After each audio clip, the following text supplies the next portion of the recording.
Cuando era niña teníamos pocos juguetes mi hermana y yo. Mi familia era pobre y casi siempre terminábamos con juguetes que habían pertenecido a alguien más, juguetes a punto de romperse o de apariencia casi abandonada.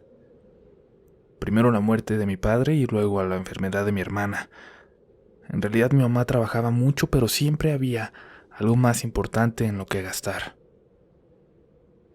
Aún así éramos felices con nuestras muñecas viejas y lo que teníamos a la mano para divertirnos, aunque fueran soldaditos o aunque fueran juegos extraños de otros tiempos que no entendíamos, mientras las compañeras del colegio jugaban con los modelos más nuevos de muñecas que se anunciaban en la tele o hasta videojuegos. Así llegó a nosotros una muñeca que había pertenecido a una tía de mi mamá.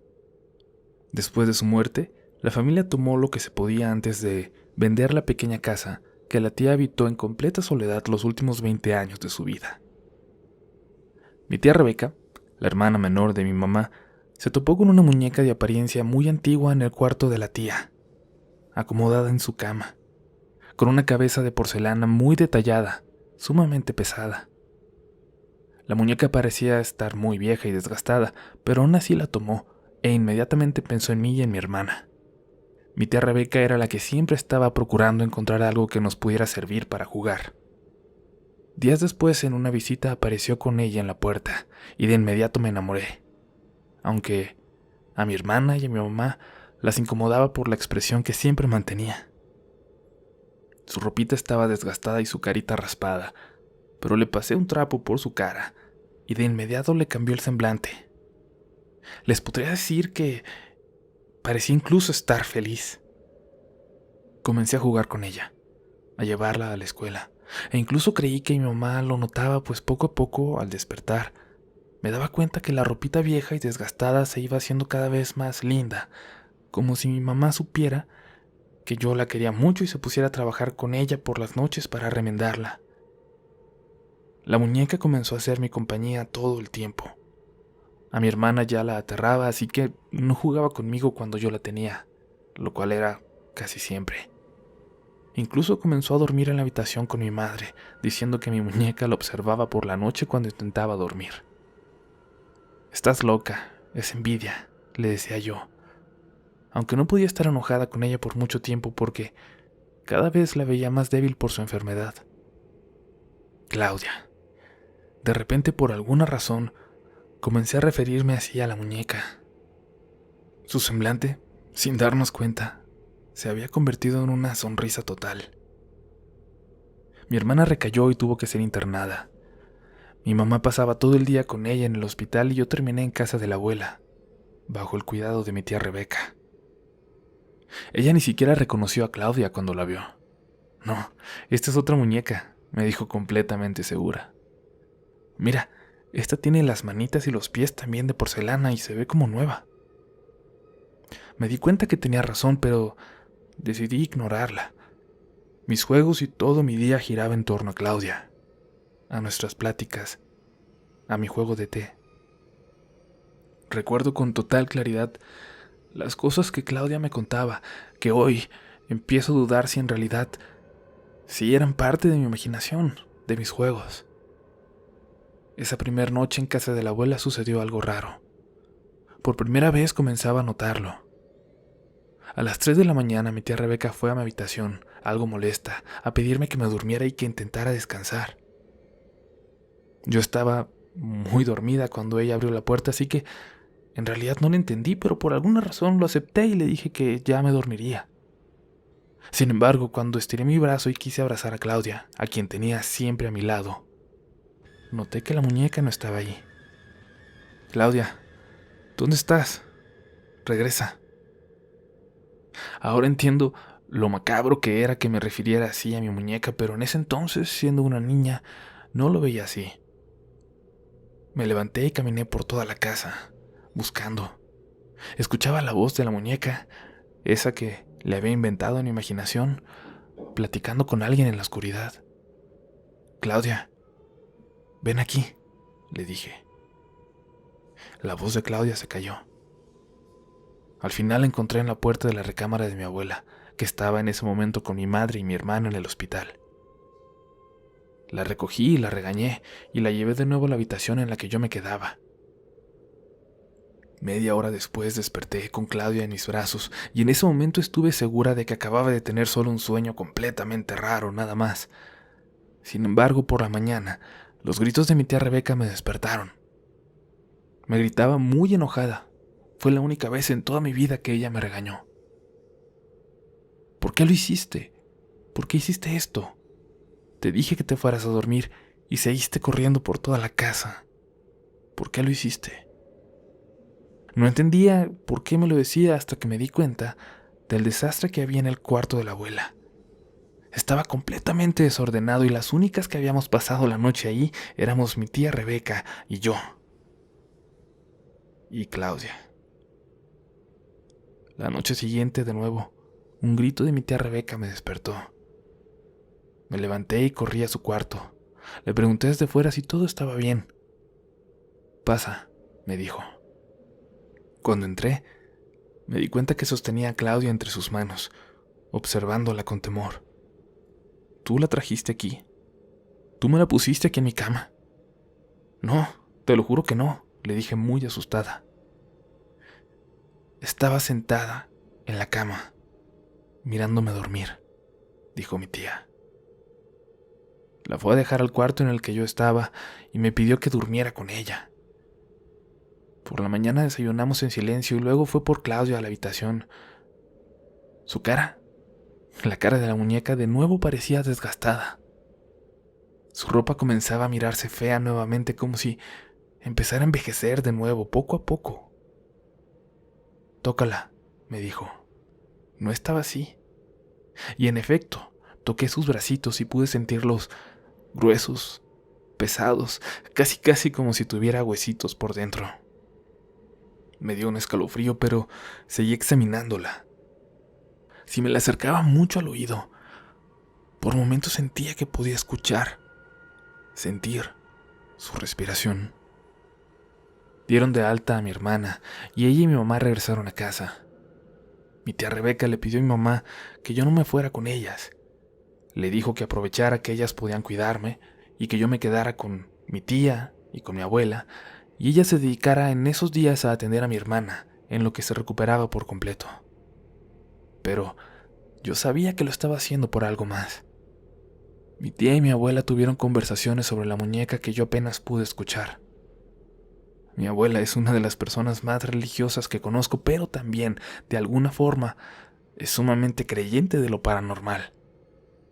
De hecho, una de las historias que más nos contaban cuando éramos niñas es cómo mi abuela vio a su abuelita en su cuarto el mismo día que estaba falleciendo a miles de kilómetros de ahí. También de cómo vio a una mujer de blanco en el árbol más alto del rancho en el que vivía cuando era niña, la noche en que desapareció una de sus primas, de la que nunca volvieron a saber. Y había vivido otras cosas intensas mi abuela, tan fuertes que aún hoy no nos han querido contar. Esa noche mi tía Rebeca fue por Claudia a mi cuarto y la llevó con mi abuela. «Hoy no va a dormir aquí contigo», me dijo. Esa noche dormía tranquila hasta que una nueva pesadilla me despertó.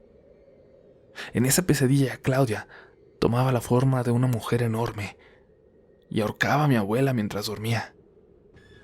Me levanté muy asustada y fui a la habitación de mi abuela para cerciorarme de que todo estuviera bien, pero noté por las rendijas de la puerta que la luz de su cuarto estaba encendida. Escuché entonces a mi abuela decir algo. Y luego, «Estoy segura», le respondía una voz de mujer.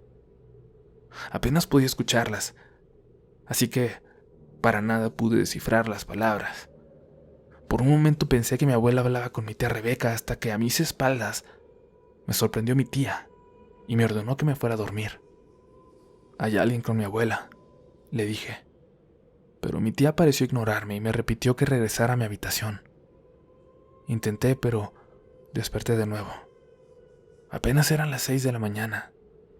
Me sentía muy intranquila, sentía algo en el pecho que no me dejaba estar en paz y me dirigí al cuarto de mi tía Rebeca. No había nadie, tampoco en el cuarto de mi abuela. Y Claudia tampoco estaba por ninguna parte. Preocupada, decidí esperarlas en la sala hasta que llegaron, una media hora después. Claudia no estaba con ellas, y sin decirme nada al respecto me prepararon algo de desayunar. Después de hacerlo, de nuevo me quedé dormida, y al despertar, ya casi al mediodía, me llevaron por fin a mi casa. Mi hermana sorprendentemente se veía mucho mejor, ya recuperada por completo. Jugué con ella toda la tarde. Mi mamá salió para resolver pendientes de los días en que estuvo todo el tiempo en el hospital. Acompañé a mi hermana hasta quedarme dormida con ella, en la habitación de mi mamá. Supongo que cuando ella llegó me cargó hasta la mía porque desperté a la mitad de la noche en mi cuarto. Y sentada en una silla frente a la cama, Claudia me observaba, furiosa, inerte, con unos ojos de odio imposibles de grabar en una muñeca, en un objeto. Me miraba con unos ojos completamente reales. Salí corriendo al cuarto de mi mamá y le dije que Claudia estaba ahí. La dejaste olvidada en el patio, en la puerta de la casa, y te la puse junto a ti, me dijo. No, mamá, no entiendes. Yo no la traje de casa de mi abuela. La cara de mi mamá perdió el color, mientras yo seguía llorando asustada. Muy lentamente mi mamá se paró y se dirigió a la habitación. Noté cómo acomodó un mueble del pasillo bloqueando la puerta y regresó. Duérmete con nosotras hoy, dijo calmándome. Al llegar del colegio, Claudia ya no estaba. Pasó mucho tiempo para que la volviera a ver. Cerca de la casa de la abuela vivía un anciano, don Irineo. Su casa era de madera y los pisos de tierra, como si el tiempo no hubiera pasado por ahí. Aunque las casas alrededor fueran construidas como en cualquier colonia de clase media de la ciudad. Una vez noté al pasar en un árbol lleno de colguijes en la mitad de su patio a Claudia, amarrada a uno de los troncos, sucia, rota, sin cabello. La vi a lo lejos, pero sabía que era ella, y por alguna razón sabía que yo estaba segura mientras ella estuviera ahí. Casi pude sentir la mirada de odio nuevamente clavándose en mí. Y esa visión se hizo común, y cada que visitábamos a mi abuela y pasábamos por ahí, la buscaba como para cerciorarme de que no hubiera escapado. La enfermedad de mi hermana se fue por completo. Mi mamá se casó con un señor que nos cuidaba mucho y terminamos por mudarnos de la ciudad. Tardamos años en volver para visitar a la abuela. Cuando lo hicimos, me aterró ver una tienda de franquicia de esas que hay en todas partes, justo en donde antes estaba la casa de don Irineo. Y aunque duramos pocos días ahí y regresamos rápidamente a la ciudad donde ahora vivimos, aunque han pasado tantos años y ya no soy una niña, a veces sueño con Claudia, arrastrándose poco a poco hasta acá. Nada me asusta más que pensar que un día me la voy a topar de nuevo, mirándome furiosa al despertar. Amigos, amigas de Relatos de la Noche, muchas gracias por escucharnos. Esperemos que les haya gustado esta historia y no queremos terminar el video sin felicitar a todas las mamás por atrasado, a las que lo celebran el 10 de mayo y pues en su día hoy a las que lo celebren este segundo domingo de mayo, por ejemplo a la gente en Estados Unidos. Recuerden que pueden seguirme en Twitter, que nos pueden seguir en la página de Facebook. Todos los links están en la descripción. Y sigan mandándonos historias, síganos recomendando cuentos para contar. Nos escuchamos más pronto de lo que creen en una nueva edición de Relatos de la Noche.